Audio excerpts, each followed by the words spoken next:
ಆ ರೀತಿಯಾಗಿ ದೇವರು ಯಾವ ರೀತಿಯಲ್ಲಿ ಬರೆಸಿದನೋ, ಯಾವ ರೀತಿಯಲ್ಲಿ ದೇವರು ತನ್ನ ಪ್ಲಾನ್ ಹಾಕಿಕೊಂಡನು, ತನ್ನ ಎಸ್ಟಿಮೇಟ್ ಹಾಕಿಕೊಂಡನು, ಅದೇ ರೀತಿಯಲ್ಲಿ 1ನೇ ಶತಮಾನದಲ್ಲಿ ಯೇಸು ಅವರು ಬಂದರ್ರಿ. ಅದೇ ರೀತಿಯಲ್ಲಿ ಯೇಸು ಅವರು ಬಂದರ್ರಿ. ಸಮಾಜಕ್ಕೆ ಏನು ಗೊತ್ತು? ಜನಿಸನ ಜನಿಸನ ಜನಿಸನ ಜನಿಸನ ಜನಿಸನ ಯೇಸು ಕ್ರಿಸ್ತನವನು ಜನಿಸನ್ರಿ, ಜನಿಸನ ಬಂದನ.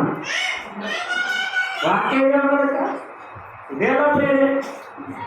ಭೂಲೋಕದೊಳಗೆ ಇಗೋ ನಾನು ಬರುವಾಗ ದೇವರೇ ಯಜ್ಞ ನೈವೇದ್ಯವು ನಿನಗೆ ಇಷ್ಟವಾಗಿ ನನಗೊಂದು ಶರೀರವನ್ನು ಅಮರಿಸಿದ್ದು, ನನಗೊಂದು ಶರೀರವನ್ನು ಕೊಟ್ಟು ಓದಬೇಕಾಗಿಲ್ಲ ಪ್ರೇರೆ, ಓದಬೇಕಾಗಿಲ್ಲ.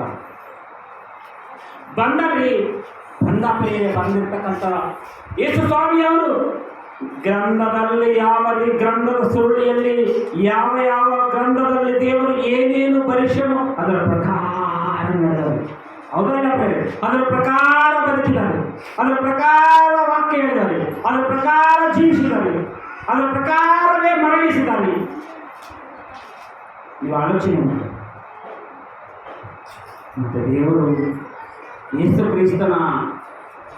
ಕ್ರಿಸ್ತನ ಅವರ ಬಗ್ಗೆ ಯಾವ ರೀತಿಯಲ್ಲಿ ಒಂದು ಸ್ಕೆಚ್ ಗೀಚಿದನೋ, ಯಾವ ರೀತಿಯಲ್ಲಿ ಒಂದು ಪ್ಲಾನ್ ಹಾಕಿದನೋ, ಯಾವ ರೀತಿಯಲ್ಲಿ ಒಂದು ಎಸ್ಟಿಮೇಟ್ ಹಾಕಿದನೋ, ಯಾವ ರೀತಿಯಲ್ಲಿ ಒಂದು ಪ್ರಣಾಳಿಕೆ ಹಾಕಿದನೋ, ಹಾಗೆ ನಮ್ಮೆಲ್ಲ ನಿಮ್ಮೆಲ್ಲರಿಗೋಸ್ಕರ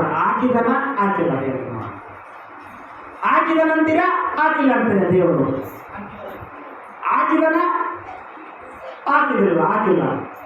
ಹೇಳಬೇಕು ಹಾಕಿದಾನ. ಮತ್ತೆ ನಾವು ಹೇಗೆ ಬದುಕ್ತಾರೆ? ಇವತ್ತು ಸಮಾಜದಲ್ಲಿ ಇರ್ತಕ್ಕಂಥ ಕ್ರೈಸ್ತವರು ಹೇಗೆ ಬದುಕುತ್ತಾ ಇದ್ದಾರೆ? ಜೀವನದ ವಿಧಾನ, ಬದುಕುವ ವಿಧಾನ. ಇನ್ನು ಪ್ರಿಯರಾಗಿರ್ತಕ್ಕಂಥ ಆತ್ಮೀಯರೇ, 5ನೇ ಅಧ್ಯಾಯ 39ನೇ ವಚನ ಯೋಹಾನನ ಬರೆಸುವಂತೆ 5ನೇ ಅಧ್ಯಾಯ 39ನೇ ವಚನ ಒಂದು ಸಾರ್ತೆ ನೋಡಲು ಪ್ರೇರೆ. ಯೋಹಾನನ ಬರೆಸುವಂತ 5ನೇ ಅಧ್ಯಾಯ 39ನೇ ವಚನ. ಆತನ ವಾಕ್ಯವು ನೆಲೆಗೊಂಡಿದ್ದೂ ಇಲ್ಲ,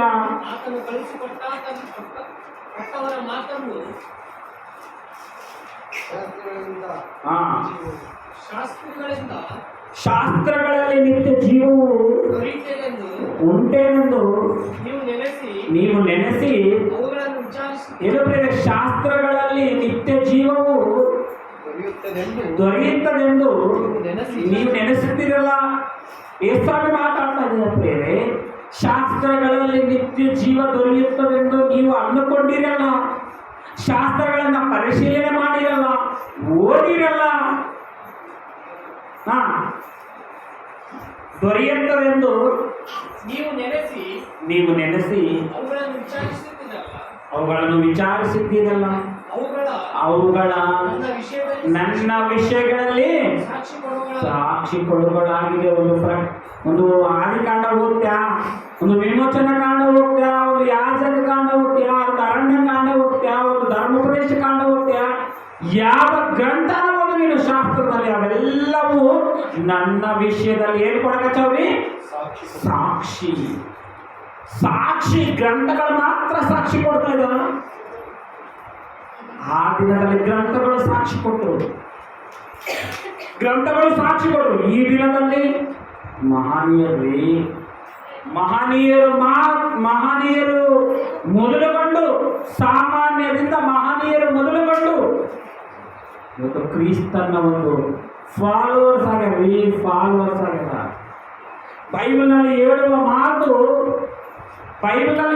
ಮಾತು ಎಷ್ಟು ಜನರು ಹೇಳ್ತಾರೆ. ಇನ್ನೊಂದು ವಿಡಿಯೋನ ತೋರಿಸಪ್ಪ, ಇನ್ನೊಂದು 2 ವಿಡಿಯೋ ಇದ್ದಾರೆ ನೋಡಿ.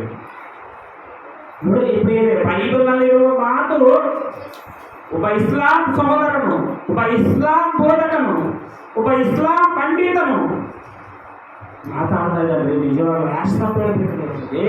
ಯಾಕೆ? ಬೈಬಲ್ ಅಷ್ಟು ಉನ್ನತವಾದದ್ದ. ಹೌದು, ಬೈಬಲ್ ಅಷ್ಟು ಉನ್ನತವಾದದ್ದ. ಹೌದು ಪ್ರಿಯರೇ, ನೋಡಿ ಏನಂತ ಹೇಳ್ತದೆ ಒಬ್ಬ ಸಹೋದರನು. ಎಲ್ಲ ಯಾವ್ದು ತೋರಿಸು, 2 ಓಕೆ ತೋರಿಸು. ಪ್ರೇರಾಗಿರ್ತಕ್ಕಂಥ ಆತ್ಮೀಯರೇ, ಬೋಧಿಸುವ ಬೋಧ ಇದೇ ಪರಿಸ್ಥಿತಿ సంపాదించాలి, కూడబెట్టాలి, సంపాదించాలి, కూడబెట్టాలి, సంపాదించాలి, కూడబెట్టాలి. ఒక రోజు నువ్వు పోతావు, నేను తీసుకెళ్లి సమాధులు పెట్టేసి. అసలు దైవం ఎవరు? ఆ దేవుడు నన్ను ఈ లోకంలోకి ఎందుకు పంపించాడు? దేవుని యొక్క సుగుణ లక్షణాలు ఏంటి? ఏదైనా ఆలోచిస్తున్నారా? మా మతంలో ఏంటి, మా దేవుళ్ళు ఏంటి, మా నమ్మకాలు ఏంటి? అక్కడ పోతే పిల్లలు ముట్టారు, ఇక్కడ పోతే రోగాలు తగ్గాయి, అక్కడ పోతే మాకు ఖర్చు వచ్చింది, అక్కడ పోయిన కలిసి మేము అనుకున్నది జరిగింది, అక్కడ పోయిన కలిసి మా వ్యాపారంలో అభివృద్ధి అయ్యింది. దేవుణ్ణి నమ్మాల్సింది ఎందుకా? ఇందుకోసం ఆ దైవాన్ని విశ్వసించాల్సింది. సోదరులారా, జ్ఞానంతో ఆలోచించు. ఈ దైవం దగ్గర పరికరం ఇది స్వార్థంతో. దైవాన్ని నమ్ముకున్నాం అన్న భ్రమలో మనం ఉన్నాం తప్ప నిజంగా ನಮ್ಮುಕೋలేదు. ಪ್ರಿಯರಾಗಿರ್ತಕ್ಕ ತಾತ್ಪರ್ಯ ಕೇಳಿದ್ರಿ ಏನ್ರಿ? ಇವತ್ತು ನಾವು ಹೇಳುವ ಬೋಧ ಕೂಡ ಯಾರು ಹೇಳ್ತಾ ಇದ್ದಾರೆ? ಕುರಾನ್ನಲ್ಲಿ ಇದೆಯಾ? ಇದೆ. ಕುರಾನ್ನಲ್ಲಿ ಕೂಡ ಇರಬಹುದು ಅನ್ಕೋತೀನಿ ಬೇರೆ, ಇರಬಹುದು. ಆದರೆ ಬೋಧನಲ್ಲಿ ಡಿಫರೆನ್ಸ್ ಏನಾದ್ರು ಇದೆಯಾ? ಇವತ್ತು ಮನುಷ್ಯ ಸ್ವಾರ್ಥಪರನು, ಸಂಪಾದನೆ ಸಂಪಾದನೆ ಸಂಪಾದನೆ ಸಂಪಾದನೆ ಸಂಪಾದನೆಯಲ್ಲಿ ಮುಳುಗಿ ತೇಲ್ತಾ ಇದ್ದಾನೆ ಅಂತ ಹೇಳಿ ಎಷ್ಟು ವರ್ಷಗಳಿಂದ ಬೋಧಿಸ್ತಾ ಇದ್ದಾರೆ. ನಾವು ಬೋಧ ಹೇಳಿ ನಾವು ಬೋಧಿಸ್ತಾ ಇದ್ದೀವಿ, ಬೋಧಿಸ್ತಾ ಇದ್ದೀವಿ. ಎಷ್ಟೋ ವರ್ಷಗಳಿಂದ ನಾನಲ್ಲರಿ ಬೋಧಿಸಿದ್ದು. 500 ಬೋಧಿಸಿದ Bible open university India international ಅವರು ಬೋಧಿಸ್ತಾ ಇದ್ದಾರೆ. ಯಾವಾಗಿನಿಂದಲೂ ಬೋಧಿಸ್ತಾ ಇದ್ದಾರೆ. ಸುಮಾರು 40 ವರ್ಷದಿಂದ ಪಿ.ಡಿ. ಸುಂದರರಾವ್ ಅವರು ಬೋಧಿಸ್ತಾನೆ ಇದ್ದಾರೆ. ನಿನ್ನ ನೆರೆಯವನನ್ನು ನಿನ್ನಂತೆಯೇ ಪ್ರೀತಿಸಬೇಕೆಂಬ ವಾಕ್ಯನ್ನ ನೀವು ಆಲೋಚನೆ ಮಾಡಿದ್ರೆ ಮನುಷ್ಯನ ಆಯಸ್ಸು ಸ್ವಲ್ಪ ಹೊತ್ತು ಇದ್ದು ಸ್ವಲ್ಪ ಹೊತ್ತಿಗೆ ಮಾಯವಾಗುವಂಥದ್ದು. ಅಂದ್ರೆ ಎಂತಲೋ ಕನಪಡಿ ಏನ್ರಿ? ಇದು ಎಲ್ಲಿದೆ ಮಾತು? ಬೈಬಲಲ್ಲಿ ಇದೆ ಈ ಮಾತು.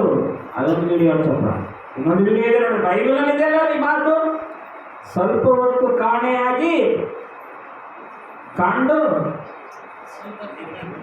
నీరిన మీద యాకోబుల పత్రిక క్షణభంగురమైనటువంటి జీవితం గురించి ఎంతో ప్రయత్నం చేస్తున్నాం కదా సార్.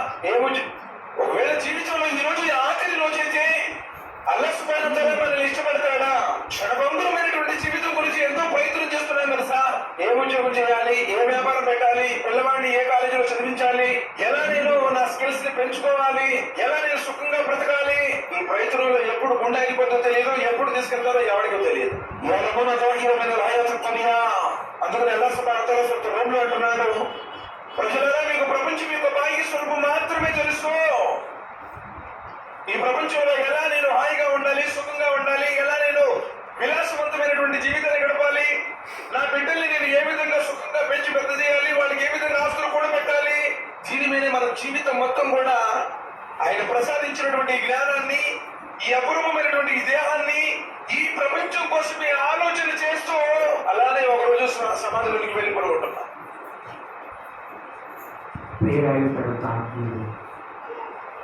ಇವರು ಅಬ್ರಲ್ಲಾರಿ ಎಷ್ಟೋ ಜನರು ಕೂಡ ಹೇಳ್ತಾ ಇದ್ದಾರೆ. ಎಷ್ಟೋ ಜನರು ಇದನ್ನು ಮಾತಾಡಿದಂಥ ವಿಡಿಯೋಗಳು ಮಾತ್ರ ಸಾಕಷ್ಟು ಏನಂತ ಮಾತಾಡ್ತಾರೆ ಗೊತ್ತಾ? ಬೈಬಲ್ನಲ್ಲಿ ಏನಿದೆಯೋ ಅದನ್ನೇ ಬೋಧಿಸ್ತಾ ಇದ್ದಾನೆ. ಇನ್ನೊಬ್ಬರ ಬಗ್ಗೆ ಯಾಕೆ ಆಲೋಚನೆ ಮಾಡ್ತೀನಿ ನೀವು? ಇನ್ನೊಬ್ಬರ ಬಗ್ಗೆ ಯಾಕೆ ತಿಂಕು ಮಾಡ್ತಿದ್ದೀನಿ ನೀನು?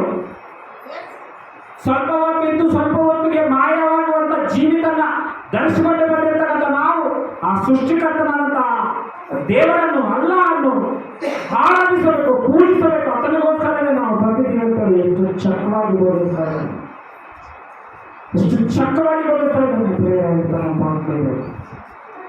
తెలుగు భాషೆಯಲ್ಲಿ ಇವತ್ತು ಈ ಸಮಾಜ ತಿಳ್ಕೊಳ್ಬೇಕು, ಈ ಸಮಾಜ ಅರ್ಥ ಮಾಡಿಕೊಳ್ಳಬೇಕು. ಬೈಬಲ್ನಲ್ಲಿ ಹೇಳಿರುವ ಮಾತುಗಳು ಅನೇಕ ಇದ್ದಾವೆ, ಅನೇಕರು ಬೋಧಿಸ್ತಾ ಇದ್ದಾರೆ. ಅನೇಕರು ಇವತ್ತು ಬೋಧ ಅನ್ನೋದು ಏನ್ರಿ ವಿಷಯ ಹೇಳ್ತಾರೆ ನಮಗೆ. ಬೋಧ ಅನ್ನೋದು ಅಂದರೆ ಒಂದು ಪುರಾಣ ಗ್ರಂಥ ಆಗಿರ್ಬೋದು, ಒಂದು ಭಗವದ್ಗೀತೆ ಆಗಿರ್ಬೋದು, ಅಂದರೆ ಇನ್ನೂ ಅನೇಕ ಗ್ರಂಥಗಳಿದ್ದಾವೆ. ಆ ಗ್ರಂಥಗಳನ್ನು ಯಾವ ರೀತಿಯಲ್ಲಿ ಸಮಾಜಕ್ಕೆ ಬೋಧಿಸಬೇಕು, ಸಮಾಜದಲ್ಲಿ ಯಾವ ರೀತಿಯಲ್ಲಿ ಬೋಧನೆ ಮಾಡಬೇಕು ಅಂತೇಳಿ ತೋರಿಸಿಕೊಟ್ಟಿರುವಂಥವ್ರು ಯಾರು ಹೇಳ್ರಿ ನೋಡಿ? ಯಾರು ಇದಕ್ಕ ಮೂಲ ಪುರುಷರು? ಯಾರು ಇದಕ್ಕ ಯಾರಿ ಕ್ರೈಸ್ತವರಿಗೆ ಏನಾದ್ರು ಬೈಬಲ್ ಯಾವ ರೀತಿ ಬೋಧನೆ ಮಾಡೋದು ಗೊತ್ತಿದ್ದಾರೆ ಎಲ್ಲರೂ ಬೈ ಕ್ರೈಸ್ತವರಿಗೆ ಮತ್ತು ಅಲೆಲೂಯ, ಆಶೀರ್ವಾದ, ಸ್ವಸ್ಥತೆ, ಐಶ್ವರ್ಯ ಇದೇ ಗೊತ್ತಿತ್ರಿ. ಬೈಬಲ್ ತತ್ವವನ್ನು ಮೊದಲನೇದಾಗಿ ಯಾವ ರೀತಿಯಲ್ಲಿ ವಿಭಜಿಸಬೇಕು, ಯಾವ ರೀತಿಯಲ್ಲಿ ಬೋಧನೆ ಮಾಡಬೇಕು, ಸಮಾಜಕ್ಕೆ ಯಾವ ರೀತಿಯಲ್ಲಿ ಜ್ಞಾನ ಹೇಳ್ಬೇಕಂತೇಳಿ ಮೊದಲು ತೋರಿಸಿಕೊಟ್ಟಿರುವಂಥ ವ್ಯಕ್ತಿ ಏಕೈಕ ನಮ್ಮ ಆತ್ಮೀಯತಂದಾಗಿರ್ತಕ್ಕಂಥ ಜಯಸ್ವಾಮಿ ಅವರು. ಎಷ್ಟೋ ಜನ ಆತನ ವಾಕ್ಯನ ಫಾಲೋ ಮಾಡ್ತಾ ಇದ್ದಾರೆ. ಎಷ್ಟೋ ಜನ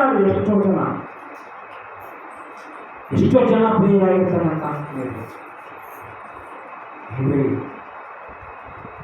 ನೀವು ಆಲೋಚನೆ ಮಾಡೋ ಪ್ರಿಯರಾಗಿರ್ತಕ್ಕಂಥ ಆತ್ಮೀಯರು, ನೀವು ಆಲೋಚನೆ ಮಾಡಿ. ನಿಮ್ಮೆಲ್ಲರಿಗೂ ಒಂದು ಕ್ವಶನ್ ಇರ್ತದೆ, ನಿಮ್ಮೆಲ್ಲರಿಗೆ ಒಂದು ಕ್ವಶನ್. ಕರೆಕ್ಟ್ ಆನ್ಸರ್ ಹೇಳ್ಬೇಕು ನೀವು.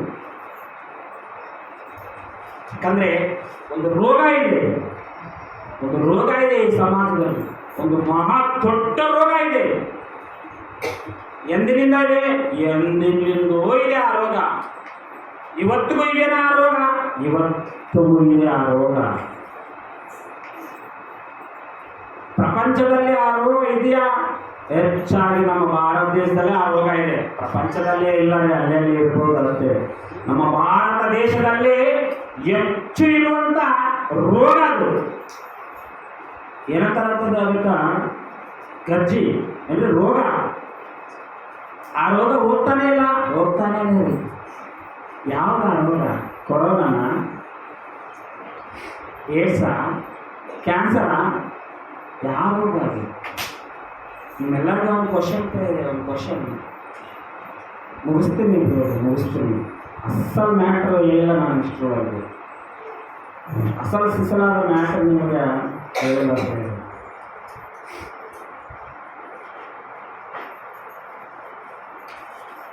ಯೇಸು ಕ್ರಿಸ್ತನವ್ರನ್ನ ಬಹಳಷ್ಟು ಜನ ಯಾಕೆ ಪೂಜಿಸ್ತಾ ಇದ್ದಾರೆ? ಬಹಳಷ್ಟು ಜನ ಯೇಸು ಕ್ರಿಸ್ತನನ್ನ ಯಾಕೆ ಪೂಜಿಸ್ತಾ ಇದ್ದಾರೆ? ಯಾಕೆ ಫಾಲೋವರ್ಸ್ ಆಗಿದ್ದಾರೆ? ಯಾಕೆ ಆತನಿಗೆ ಫ್ಯಾನ್ಸ್ ಆಗಿದ್ದಾರೆ? ಯಾಕೆ ಆತನಿಗೆ ಅಷ್ಟು ಫಾಲೋವಿಂಗ್ ಇದೆ? ಅಂದರೆ ಎಷ್ಟೋ ಫಾಲೋವಿಂಗ್ ಅಂದರೆ ಜಗನ್ ಬರ್ತಡೇ ನಿಮ್ಮೆಲ್ಲರೂ ಗೊತ್ತಿದೆ. ಅಂದರೆ ಜಗನ್ ಬರ್ತಡೇಗೆ ಅಭಿಮಾನ ತೋರಿಸ್ತಾರೆ, ಬಹಳಷ್ಟು ಜನ ತೋರಿಸ್ತಾರೆ. ಇಲ್ಲಿ ದಾಖಲೆ ಹೋಗ್ತಾರೆ. ಮೊನ್ನೆ ಆದರೆ ಜಗನ್ ಬರ್ತಡೇ ಮೊನ್ನೆ ಆಗಿದೆ. ಮೊನ್ನೆ ಆಗಿದೆ ಜಗನ್ ಬರ್ತಡೇ ಮೊನ್ನೆ ಆಗಿರ್ಬೇಕು. ಗಿನ್ನೆಸ್ ದಾಖಲೆಯಲ್ಲಿ ಹೋಯ್ತು ಅದನ್ನ ಒಂದು ಅಭಿಮಾನದ ಸಂಖ್ಯೆ ನಿಜವಾಗ್ಲು. ಯಾಕಂದ್ರೆ ಜಗನ್ಗುಣ ಯಾರು ಫಾಲೋವರ್ಸ್ ಅವರ ಇದ್ದಾರೆ. ಒಂದು ವಿಡಿಯೋಗೆ ಬೇರೆ ಆತನ ಏನಂತ ಹೇಳೋಣಂತಂದ್ರೆ, ಜಗನ್ ಅವರು ತನ್ನ MLAಗಳನ್ನೆಲ್ಲ ಕುಂದಿಸಿ ಹೇಳ್ತಾ ಇದ್ದಾನೆ. ಏನಂತ? ಜನರು ನಿಮ್ಮನ್ನ MLA ಮಾಡಿದ್ದು ಕಾಮಲ್ಲಿ ತಿರ್ಬೇಕಲ್ಲ. ನನ್ನ CM ಮಾಡಿದ್ದು ಇಂಡಿಯಾದಲ್ಲಿ ನನ್ನ CM ಮಾಡಿದ್ದು ಕಾಮಲ್ಲಿ ತಿರ್ಬೇಕಲ್ಲ. ನಾನು CM ಅಲ್ಲ, ನಾನು ಜನರ ಸೇವಕ. ನೀವು ಜನರ ಸೇವಕ. ನೀವು ಪ್ರತಿ ಮನೆಗೆ ಹೋಗ್ರಿ.